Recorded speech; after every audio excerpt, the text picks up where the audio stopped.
Charle Shaker, a cocktail with Charleston Follies, Aqavit, tonic water and lime juice.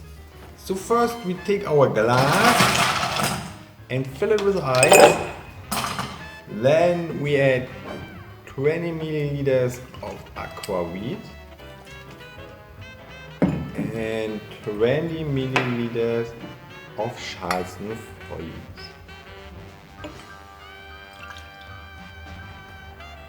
And then we stir it.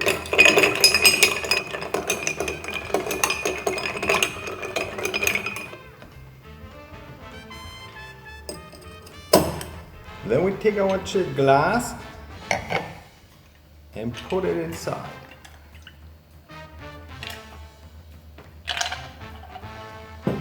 Then we add some lime juice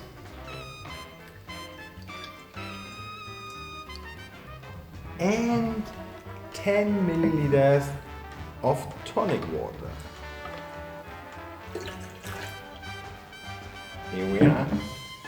And in the end, we take a lemon slice and a cherry and a straw. Charle Shaker, a cocktail with Charleston Follies. Here we are.